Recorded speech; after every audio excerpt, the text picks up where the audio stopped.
दोस्तों नमस्कार। हम पहुंचे हैं, आज हमारे साथ हैं इच्छापूर्ति धाम खैर अलीगढ़ से स्वामी राजेंद्र देव महाराज जी। इन्होंने एक अध्याय लिखा है, उस अध्याय को लेकर तमाम जानकारी लेते हैं कि किस विषय को लेकर ये अध्याय लिखा है और तमाम क्षेत्रों में जाकर जिस तरीके से इनको उस अध्याय को लेकर लोगों के बीच में एक चर्चा का जो विशेष विषय बना हुआ है, तमाम जानकारी लेने की हम पूछेंगे। राजेंद्र जी, एक अध्याय आप लोगों ने लिखा है, एक 11,000 पेजेस का, क्या मेन उद्देश्य क्या है उसका? आप सभी की इच्छाओं को नमन करता हूं। देखिए साहब, हमने जो लिखा है वो अनुभव का दर्शन लिखा है। दुनिया अभी तक जितनी भी दुनिया के अंदर फिलॉसफी थी, 1000 से ज्यादा फिलॉसफी हैं, और मैं अगर अपने सनातन धर्म की बात करूं तो 9 फिलॉसफी हैं। 9 की 9 फिलॉसफी मानती हैं, मान लो भगवान है, मान लो फलानी चीज है, इस तरीके से है। और विश्व की अगर हम फिलॉसफियों की बात करें तो उनमें भी कहीं ना कहीं मान्यता है, लेकिन वैज्ञानिक और अनुभव की दृष्टि से हम देखें तो एक भी आध्यात्मिक फिलॉसफी ऐसी नहीं है जो 100% अनुभव पर आधारित हो। तो ये पहली फिलॉसफी बन जाती है विश्व की, जो पूरी तरह आपके अनुभव पे है। मतलब मेरे अनुभव पे नहीं, सबने क्या किया अभी तक, अपने अनुभव लिखे, किताब लिखते तो किताब लिखती अपना अनुभव, लेकिन मैंने अनुभव आपका लिखा है। हर उस दुधमुहे बच्चे का लिखा है, जो बच्चा पैदा हो रहा है, जो आखिरी सांस ले रहा है, उसका भी अनुभव लिखा है। तो ये पूरे जीवन का जो अनुभव है वो लिखा है। और ये 100 के 100% सटीक इसलिए हो जाता है कि हम दर्शन को छापेंगे जब उसको 100% अनुभव की कसौटी पे खरा उतार देंगे। कि जैसे कि हमने अभी 51 लाख रुपए की घोषणा करी है, जी। कि 51 लाख रुपए हम उसको देंगे जो हमारे दर्शन जो दावा करता है आपके अनुभव का, आपका अनुभव का दावा करता है, मतलब आगे के अनुभव का। एक सबसे बड़ी चीज होती है, अध्याय लोग पढ़ते रहते हैं, कुछ दुनिया भर की वेद हैं, पुराण हैं अपनी, और आपने एक दर्शन लिखा। कैसे आपको अनुभव हुआ कि इस तरीके का दर्शन मुझे लिखना चाहिए? क्योंकि सबसे बड़ी चीज आती है कि जब कोई से विचार आता है तो व्यक्ति उस तरफ बढ़ता है। देखिए, मैं एक बिजनेसमैन था। 2010 से पहले मेरा इवेंट्स का बिजनेस था। तो उसी बिजनेस को करते करते मैं खूब पैसा कमाता था, लेकिन मेरे विचार आया कि इस पैसे को, दुनिया दौड़ में लगी हुई है, इसका क्या करूंगा, साथ तो जाएगा नहीं कुछ भी। तो अल्टीमेटली जिंदगी है क्या? तो मेरे अंदर काम बिजनेस करते करते एक ध्यान ये हुआ, आखिर ये मैं जो एसेट मैंने खरीद लिए, जी। पैसा खरीद लिया, पैसा बहुत है मेरे पास, रोज आ रहा है, बिजनेस चल रहा है, तो इससे मुझे क्या फायदा है? तो ये मेरे अंदर से इच्छा हुई। तो फिर मैंने एक प्रश्न मेरे विचार में आया, मेरी इच्छा में आया कि मैं कौन हूं। सबसे बड़ा जो हाँ, तो ना तो मैं शरीर हूं, तो शरीर तो यहीं रह जाएगा, बिल्कुल ही रह जाए, और ना मैं नाम हूं, नाम तो पहचान है, पहचान है, वो भी यहीं रह जाएगी। अब जो निकल के जाता है वो कौन है जी। तो जब ये प्रश्न पत्रकार साहब आया मेरे दिमाग में, मेरे विचार में, मेरी इच्छा में, तो फिर मैं बड़े बड़े संतों के पास गया बिजनेस के दौरान ही, कि महाराज मैं ये जानना चाहता हूं। तो सबने अपनी अपनी बात रख दी और सबने हवाला दे दिया शास्त्रों का। अब सबसे पहले शास्त्रों का ही हवाला ज्यादा देते हैं। एग्जैक्टली। तो मैंने कहा शास्त्र तो हम भी पढ़ लेंगे, जी। और शास्त्र में जो लिखा है वो मुझे अनुभव नहीं हो रहा। जी। अब किसी ने कह दिया हमारे, पहले मैं अपने धर्म पे गया, तो उन्होंने कहा जी आप एक आत्मा हो। तो मैंने कहा मुझे तो फील होती नहीं आत्मा हूं मैं। सही बात। फिर किसी ने बोला मेरे से कि आप ब्रह्म का अंश हो। मैंने कहा मुझे तो ब्रह्म अनुभव नहीं होता। तो किसी ने बोला कि आप तो जी दास हो, उस परमात्मा के भेजे हुए दास हो। मैंने कहा दास हम क्यों रहेंगे भैया, हम तो राजा हैं, महाराजा हैं, हम तो अपने मन के मालिक हैं। भाई हमें जो खाना है वो खाते हैं, जो पीना है पीते हैं, तो हम दास किसके हैं? मतलब किसकी नौकरी कर रहे हैं? तो किसी का ही नहीं। ठीक है। अब जब ये बहुत से प्रश्न हमारे धर्म में जब मुझे नहीं मिला, तो फिर मैंने, फिर जिन संतों पे जवाब नहीं मिलता था वो धमका के भगा देते थे भक्तों को, तो आया घना वो। तो हमने कहा ये तो गड़बड़ है। तो सबसे पहले फिर हमने 2010 में पहले संन्यास लिया। हमने कहा हम पहले तुम्हारे बराबर में बैठेंगे। तो हमने संन्यास लिया और उसके बाद में फिर हम उनके पास फिर गए, बड़े बड़े जो संत थे वो और विद्वान। मैंने कहा चलो जी उनके पास। तो अब इस सन्यास के बाद तो ये हो गया, हाँ जी महात्माएं आओ जी, फिर थोड़ी सी बराबर में बैठने की हमारी औकात हो गई। जी जी। पहले तो वहां जमीन में बैठते थे, वो सब दरी उछा दी, हाँ, और फिर वहां धमका दिया, चले दास प्रथा वाली दास प्रथा वाली। तो अपन तो दास कभी रहे नहीं, जी जी, क्योंकि पैदा इसलिए हुए हैं कि भैया हम तो देखो ना तो किसी को के साथ अत्याचार करेंगे और ना सहेंगे, नहीं सहेंगे, तो और जबरदस्ती मानेंगे नहीं किसी की। ये अपना बचपन से रहा है हमारा, जो जायज है उसे सबकी को मानेंगे। जबरदस्ती मानने वाली बात जहां आएगी वहां अपन अलग है बिल्कुल। तो फिर हम बराबर में बैठने लगे। फिर हम उनको रात को कुरेदते थे, पूछते थे ज्ञान, तो सब शास्त्रों से बोलते थे। अपना अनुभव किसी का कुछ नहीं था। तो फिर हमें आनंद नहीं मिला, तो फिर हम गए दूसरे धर्म के पास। फिर हमने उनसे भी ये भी पूछा दुनिया को कौन चला रहा है, तो वो कहने लगे हमारे वाले एक परमात्मा चला रहा है। अब हम मुसलमानों के पास गए, मैंने कहा यार दुनिया को कौन चला रहा है, वो बोले जी अल्लाह चला रहा है। अल्लाह चला रहा है। फिर तीसरे वालों के पास गए, उन्होंने कहा जी वो चला रहा है। तो मैंने कहा यार पैदा होने का प्रोसेस सबका एक है। अब ऐसे भगवान दुकानें खोल के तो बैठ नहीं सकते, भाई मेरे प्रोडक्ट ये हैं, तेरे प्रोडक्ट ये हैं, वो है। तो क्योंकि हम बिजनेसमैन रहे तो हमें पता था। तो मैंने कहा नहीं, कोई एक शक्ति है जो सबको चला रही है, उसको ढूंढा जाए। तो हम फिर उस दौड़ में निकल पड़े। तो दौड़ते दौड़ते हमने बुद्ध मतलब तकरीबन जो धर्म है सबके पास हम गए, जितने पे विचार, हाँ, जितने पे 1000 से ज्यादा मान्यताएं और परंपराएं दुनिया में, सबके अपने अपने भगवान मिले अलग अलग। तो मैंने कहा भाई इतने भगवान तो नहीं हो सकते, इतने कंट्रोलर नहीं हो सकते। तो फिर हम विज्ञान के पास गए, क्योंकि विज्ञान तो सार्वभौमिक है, सबके लिए। पंखा यहाँ भी चलेगा, वहां भी चलेगा, वहां भी, किसी धर्म में क्यों ना हो। हाँ, तो हम वैज्ञानिकों के पास गए। तो हमने उनसे एक ही प्रश्न पूछा। मैंने कहा साहब इस दुनिया को कौन चला रहा है? उन्होंने कहा जी एक एनर्जी है। तो इस पे तो हमें विश्वास हुआ। उन्होंने वो थीसिस दे दी हमें, लो जी थीसिस, ये इंक्वायरी है, ये है। तो हमने कहा जी आपने नाम क्या दिया है इस एनर्जी का? तो उन्होंने कहा जी ब्रह्मांड, ब्रह्मांड है जो चला रहा है सारे सिस्टम को। मैंने कहा बहुत बढ़िया जी, तो वो तो प्रैक्टिकली प्रूफ हो गया कि एक शक्ति है। अब हमने कहा साहब ये ब्रह्मांड कहाँ से आया? क्यों हम सबसे बड़ी बात तो वही कहीं ना कहीं से तो सारी चीजें चल रही है। तो ब्रह्मांड कहाँ से आया? तो उन्होंने कहा साहब ब्रह्मांड आया महाराज जी जीरो से, उससे पहले जीरो थी। मैंने कहा ठीक है साहब, मान लिया। उन्होंने दिखा दिया जी ऐसे ऐसे जीरो था। तो मैंने कहा वो जीरो कहाँ से आया?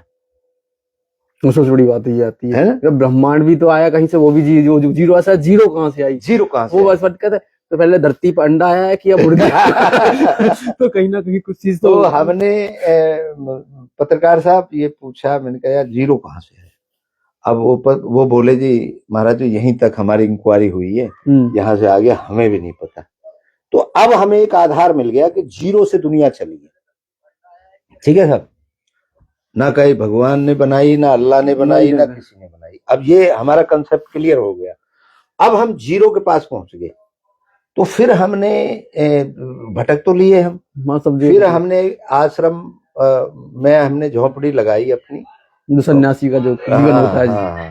भटकने के बाद तो फिर हम वहां झोपड़ी में बैठे और फिर हमने अपने जीवन को रिव्यू किया पूरे को, कि भाई हमने क्या क्या किया, कब से क्या है। तो हमारे ध्यान में आई, ध्यान लगाए हमने, महीनों हम बैठे रहे वहां। तो हमारे ध्यान में आई इच्छा होती है, ये भी इच्छा ही हुई, इच्छा ही थी जो हमने सन्यासी लिया, ये भी हमारी इच्छा थी कि हम सीखेंगे कैसे।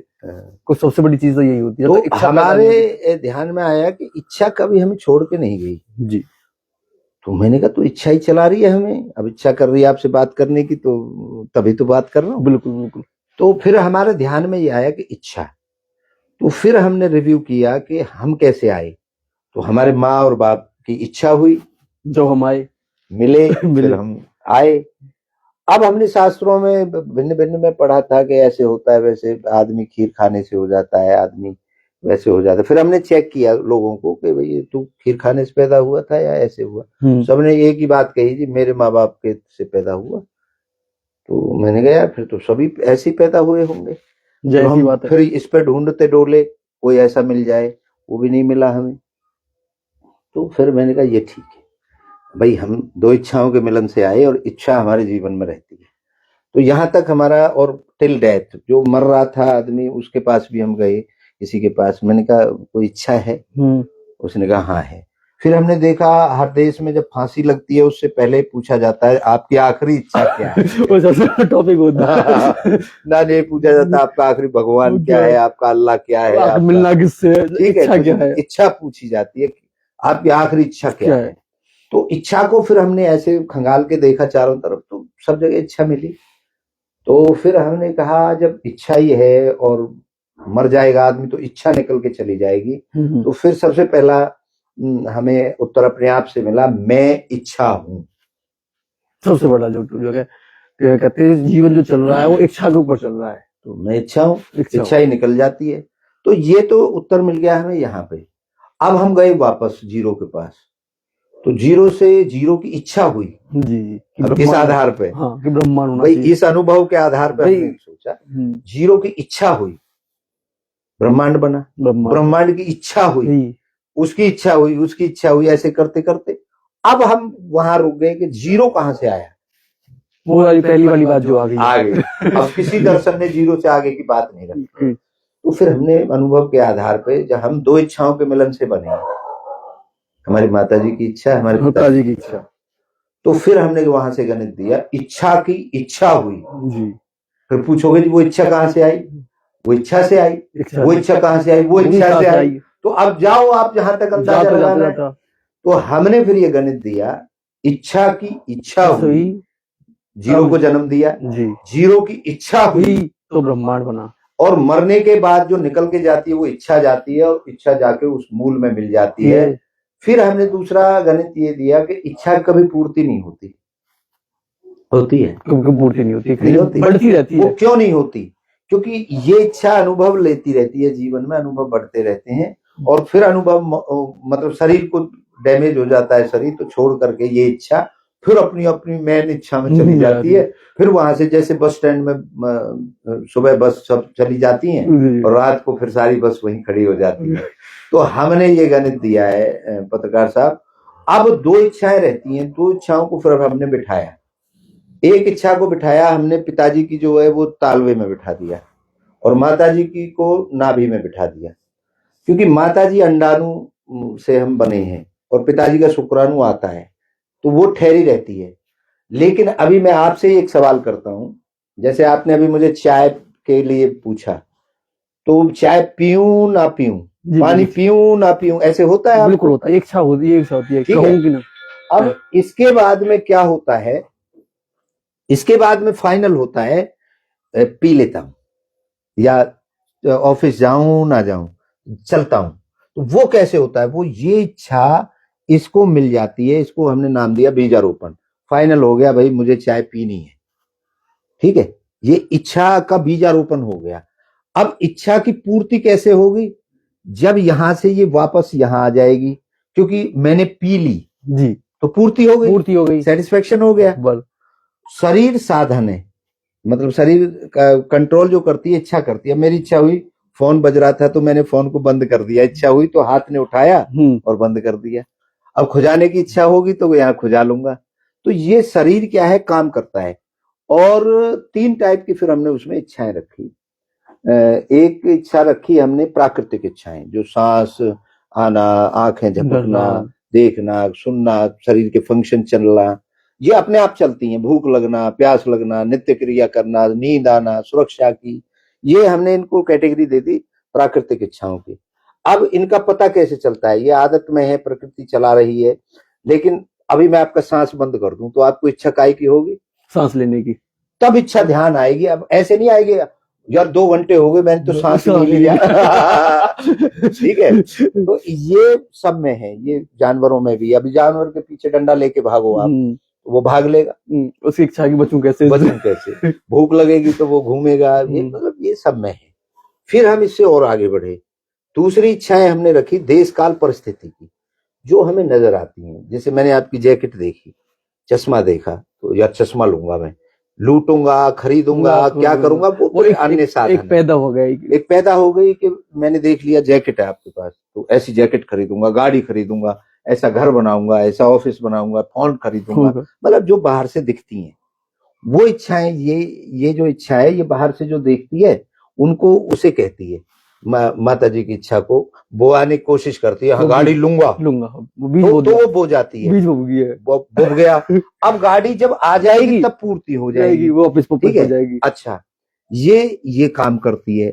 एक प्राकृतिक तो अपने आप काम होता है, बिल्कुल, ये काम करती है इससे। जब सांस नहीं आएगा तो ये फिर इससे कहेगी सांस नहीं आ रहा, सांस का जुगाड़ करो। ये माँ है, तो माँ तो सबका पालन करती है, फिर ये जुगाड़ करेगी, फिर करेगी, इसके हाथ में डुक मार दे, हाँ। इसने पकड़ रखा है, ये फिर इसको कमांड देगी, तो फिर ये एक्शन में आएगा, लड़ाई करेगा, ये सांस लेगा।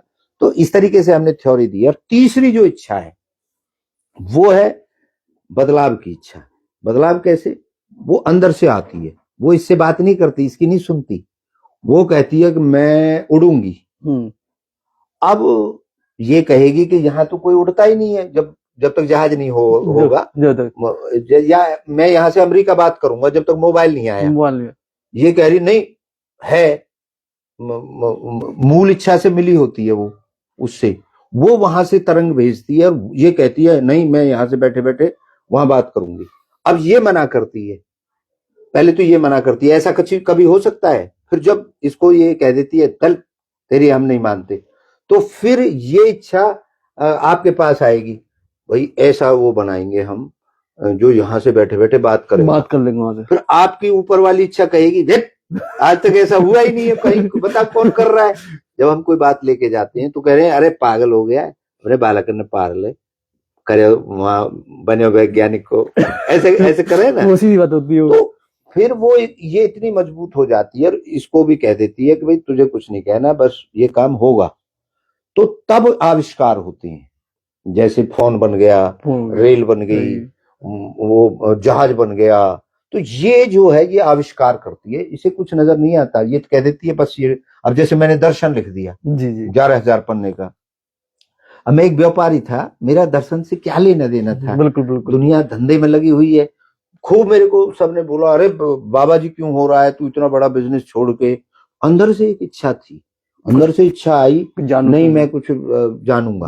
और जानने के बाद फिर मुझे आई यार मैं तो जान गया इन चीजों को, अब इन चीजों को पब्लिक को दूं, ताकि ये ढोंग और पाखंड।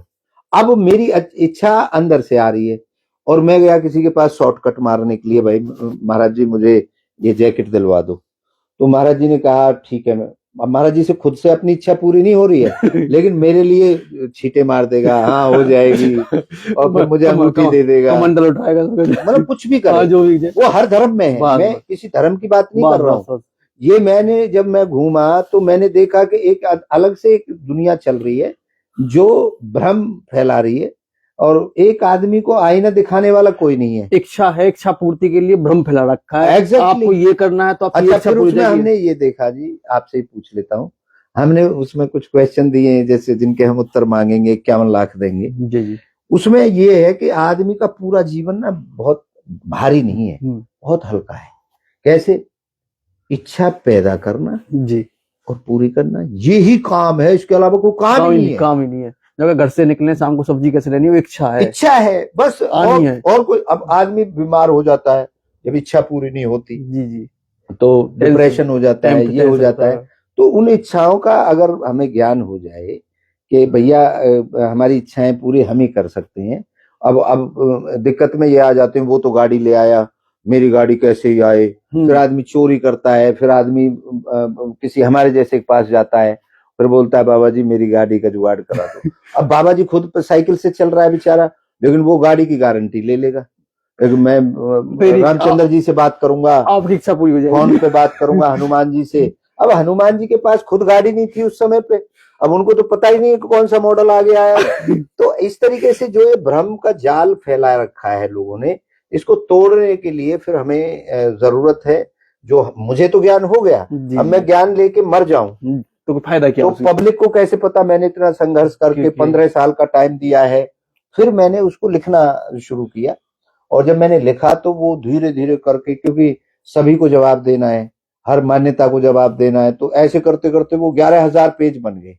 अच्छा, सब दर्शनों में लोगों ने लिखा हुआ है यही सत्य है जो मैंने खोजा है। जी जी लेकिन मैंने 11,000 पन्ने लिखने के बाद भी अध्यक्ष जी, संवाददाता साहब, लास्ट में एक शब्द लिखा है, ये प्रारंभ है, अंत नहीं। अंत नहीं, अभी तो शुरुआत हुई है।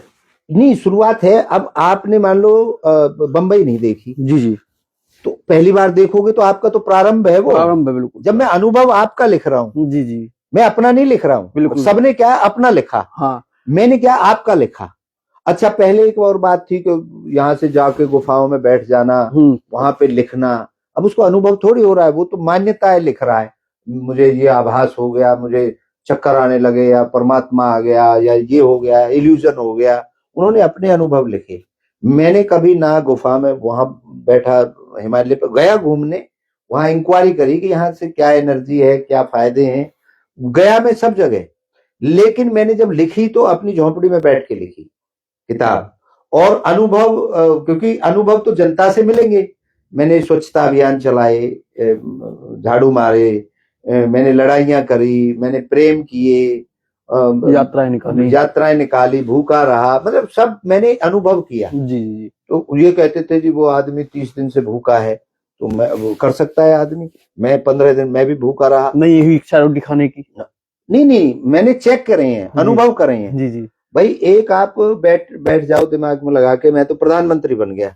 अब उसके बाद में झाड़ू लगा रहे हो तो आपका अहंकार कहीं ना कहीं डाउन हो रहा है। बिल्कुल। तो हमने झाड़ू लगाए गांव गांव में जाकर के, लोगों को एक संदेश दिया कि 5 मिनट में विश्व कचरा मुक्त हो जाएगा। अगर हर आदमी ये ठान ले, आपसे एक पूछता हूँ, आप 5 मिनट लगेंगे आपके सामने का रास्ता साफ करने में, बिल्कुल 5 मिनट, और हर आदमी ये ठान ले तो फिर 5 मिनट में सारा गांव साफ। गांव साफ तो देश साफ, देश साफ तो दुनिया साफ।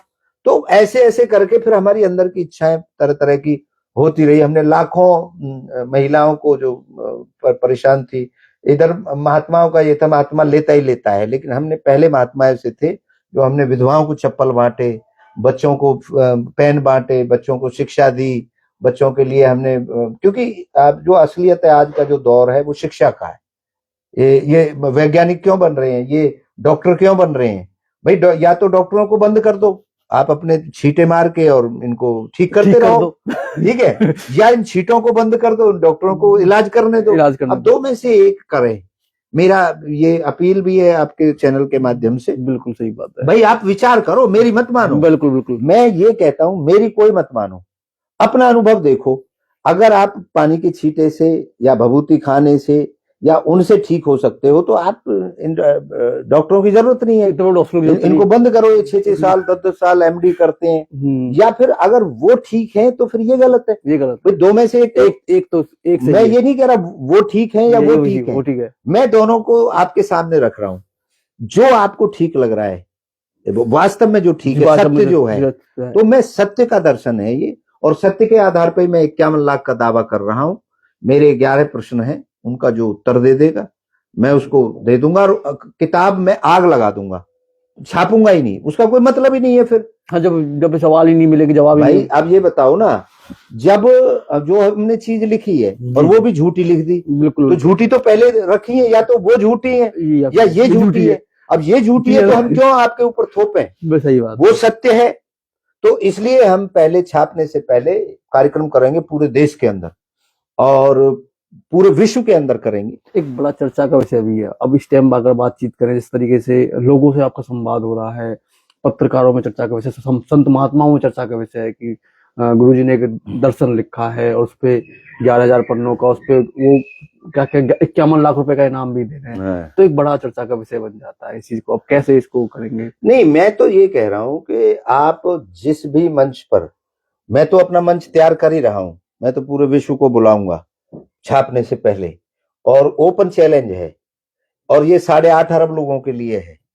जो मुझे जवाब दे जाएगा उसी को 51 लाख रुपए दे दूंगा और इसको आग लगा दूंगा अपने जबरदस्ती किसी के ऊपर नहीं थोपेंगे। नहीं, देखो मैंने अपना व्यू रख दिया सीधी बात। मेरी इच्छा है एक, मैं उसको जब छापूंगा, जब कसौटी पे खड़ा उतर जाएगा, और मेरी कसौटी पे नहीं, लोगों की कसौटी पे, अनुभव की कसौटी पे। अगर एक भी बच्चा और एक भी बुजुर्ग की कसौटी पे नहीं उतर सकता मैं खरा, तो उसको आग लगा दूंगा।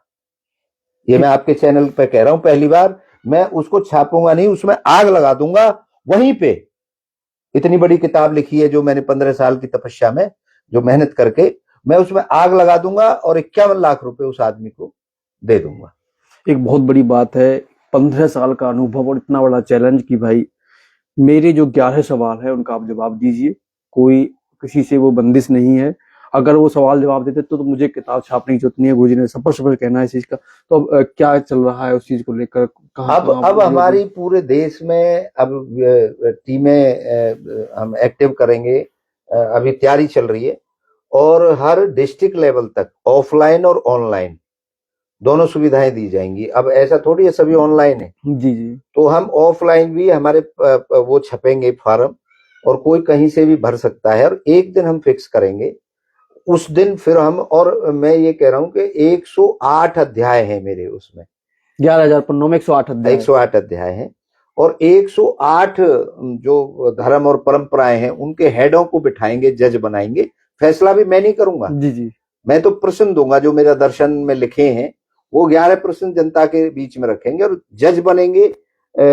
जैसे हर धर्म का एक, जैसे हमारे धर्म में बहुत संप्रदाय हैं, तो उन सबके एक एक हेड जो सबसे विद्वान हो या सबसे मतलब कम विद्वान हो, हाँ आए और हमारे सवालों का जवाब वो 108 लोग बैठेंगे जज बन के और फैसला वो 108 लोग करेंगे और क्वेश्चन हमारे दर्शन के होंगे और जो वो फैसला करेंगे। अनुभव का दर्शन है, मैं बार बार कह रहा हूं, अनुभव का है, मानने का नहीं है। जी जी जी, जवाब अपने जीवन के अनुभव से देना है और जो उनका जवाब दे देगा 51 लाख रुपए और उन सबके सामने ही उसमें आग लगा देंगे।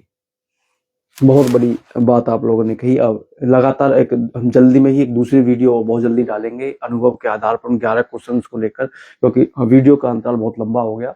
तो छोटी छोटी वीडियोज करके हम उसका अध्याय को लेकर, सवालों को लेकर लोगों से हम बातचीत भी करना चाहेंगे और उनके हम कमेंट में जवाब भी लेना चाहेंगे। तो छोटी छोटी वीडियोज हम बहुत जल्दी अपने चैनल के माध्यम से लोगों को प्रकाशित करेंगे। आप जुड़े रहिए हमारे चैनल के साथ और देखते रहिए नेशनल सनसाइन। आपके लिए बहुत बहुत धन्यवाद, आपने समय निकाला और हमारी भाव को समझा। और आपके दर्शकों को यही कहना चाहता हूं, आप सबको मैं आमंत्रित कर रहा हूं, आप सभी आइए और अपने अपने अनुभव के हिसाब से हमारे प्रश्नों का उत्तर दीजिए। आप सभी की इच्छाओं को एक बार पुनः नमन करता हूं। आप सबकी जय हो।